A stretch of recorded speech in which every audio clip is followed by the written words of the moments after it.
नमस्कार बच्चों। हमारे अध्याय चल रहा है निर्मला पुतुल का आखिरी चैप्टर, आओ मिलकर बचाएं। दो भाग इसके पढ़ चुके हैं। तीसरा चरण आज हमको पढ़ना है। देखिए, भीतर की आग, धनुष की डोरी, तीर का नुकीलापन, कुल्हाड़ी की धार, जंगल की ताजा हवा, नदियों की निर्मलता, पहाड़ों का मौन, गीतों की धुन, मिट्टी का सौंधापन, फसलों की लहलहाहट, आओ मिलकर बचाएं। इन सबको मिलकर बचाएं। यानी इसमें क्या कह रही हैं कवियत्री कह रही हैं कि अपनी परंपरागत जीवन शैली की विशेषताओं को मिटने से बचाना चाहिए। अपनी जो एक शुरू से चली आ रही आदिवासी संस्कृति की जो जीवन शैली है उसको मिटने से बचाना चाहिए, उसको नहीं मिटने देना चाहिए।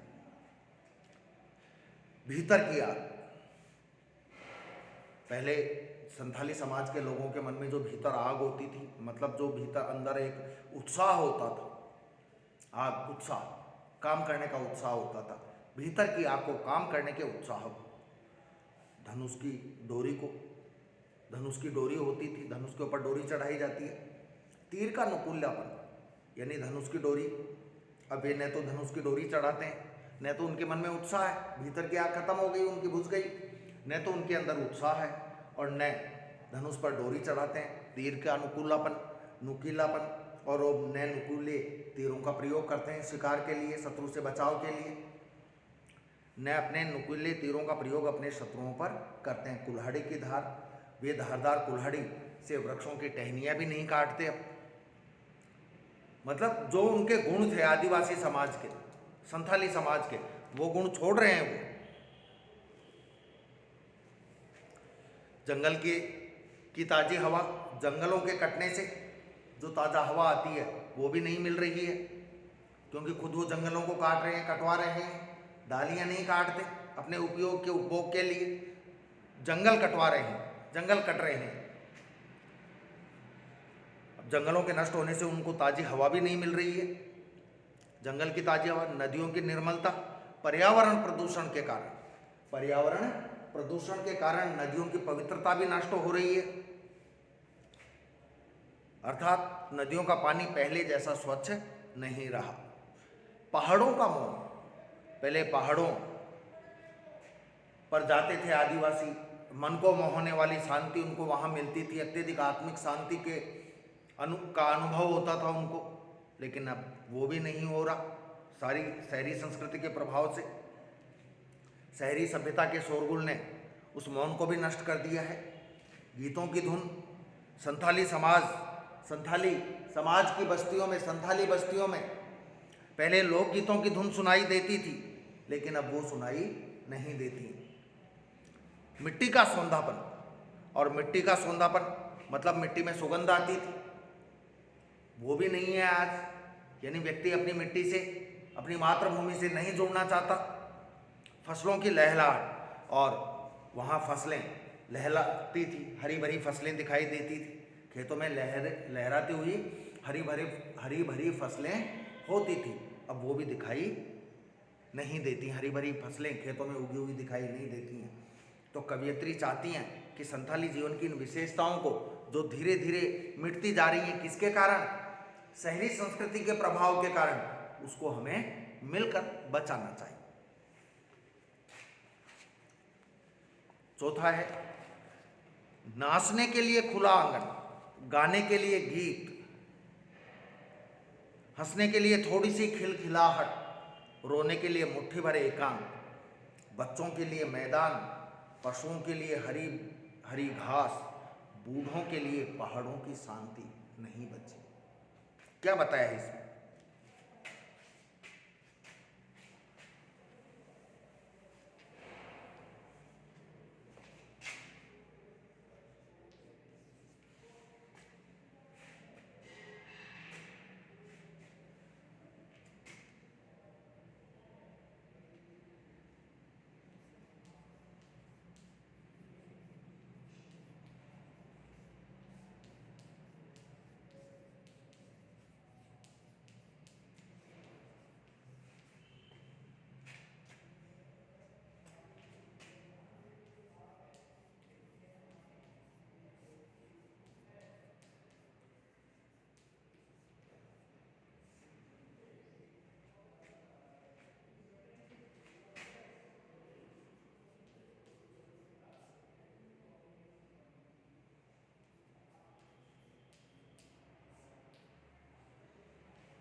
चौथा जो पढ़ेंगे अपन पद, इसमें संथाली संस्कृति की विशेषताएं जो हैं, प्राचीन समय में संथालों की जो विशेषताएं मानी जाती थी, नृत्य, गीत, खेत, पशुपालन आदि की, उनकी रक्षा,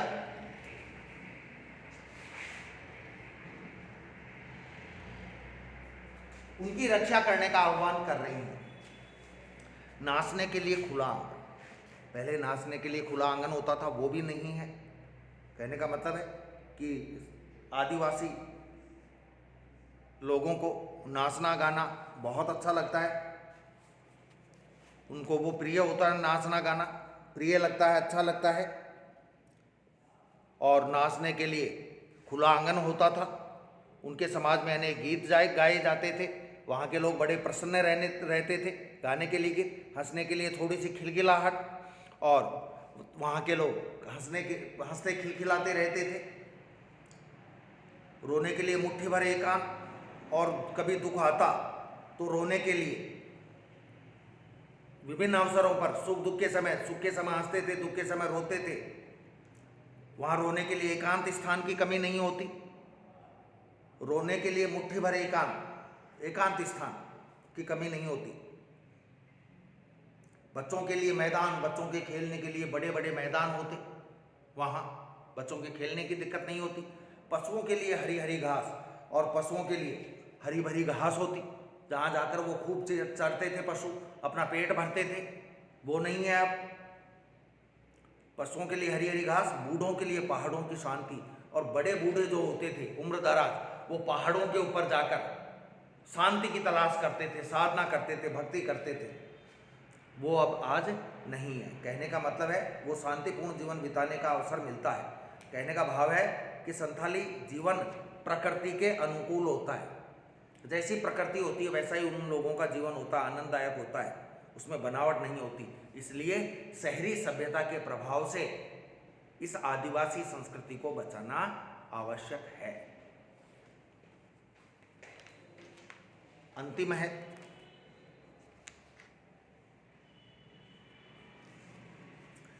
और इस अविश्वास भरे दौर में थोड़ा सा विश्वास, थोड़ी सी उम्मीद, थोड़े से सपने, आओ मिलकर बचाएं कि इस दौर में भी बचाने को बहुत कुछ बचा है अब भी हमारे पास। देखिए बच्चों, क्या बताया है पांचों।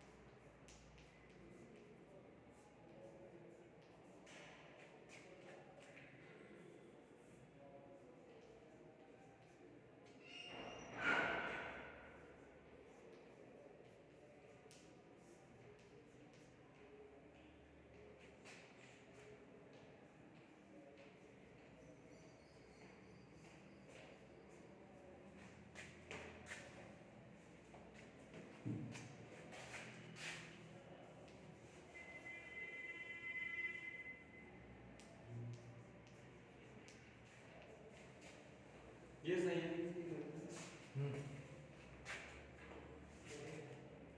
चार्जर नहीं है।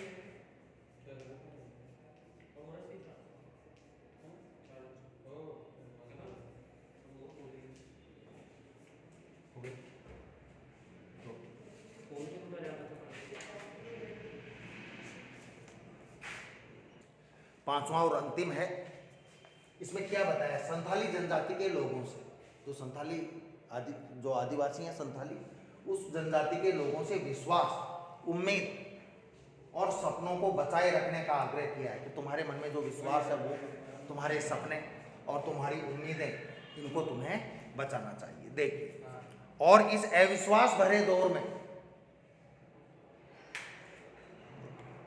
और इस अविश्वास भरे दौर में कि भाई आज अविश्वास का वातावरण बन गया, कोई किसी पर भरोसा नहीं करता है। पहले ये चीज़ शहरों में थी, लेकिन आज ये चीज़ गाँव में पहुंच गई, और गाँवों में तो पहुंची जो पहुंची, आदिवासी क्षेत्रों तक ये चीज़ पहुंच गई है। थोड़ा सा विश्वास यानी संथाली लोगों के जीवन की जो स्वाभाविक विशेषता है वो मिटती जा रही है। लोग अविश्वास भरे दौर में लोग एक दूसरे को अविश्वास की दृष्टि से, संदेह की दृष्टि से देखते हैं, और अविश्वास और संदेह के इस समय में भी सामाजिक पवित्रता के लिए थोड़ा सा विश्वास होना आवश्यक है, थोड़ी सी उम्मीद होनी आवश्यक है, थोड़े से सपने, थोड़ी सी कल्पनाएं होना आवश्यक है। आओ मिलकर बचाएं कि इस दौर में भी बचाने को बहुत कुछ बचा है अभी हमारे पास। आओ हम इसको मिलकर बचाएं, क्योंकि आज इस दौर में भी हमारे पास, हमारे लोक जीवन में, हमारी संस्कृति को, लोक जीवन को, हमारे त्योहारों को बचाने के लिए हमारे पास बहुत कुछ है। भाव वही है कि शहरी जीवन ने हमारी लोक सभ्यता को नष्ट कर दिया है। इस नाश के समय लोक जीवन में ऐसी बहुत सी बातें हैं, बहुत सी ऐसी विशेषताएं हैं जिसकी रक्षा हम सबको मिलजुल कर करनी है। बच्चों, ये चैप्टर हो गया है, इसके क्वेश्चंस देख लीजिए। पहला, दूसरा, तीसरा, चौथा, पांचवा, 1 से 5 तक करने हैं।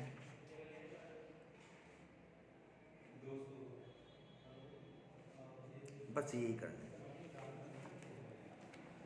ठीक है बच्चों, इसके अलावा आपको कोई समस्या हो, कोई चीज़ समझ में नहीं आ रही हो, तो आप मेरे से निश्चित रूप से संपर्क कर सकते हैं,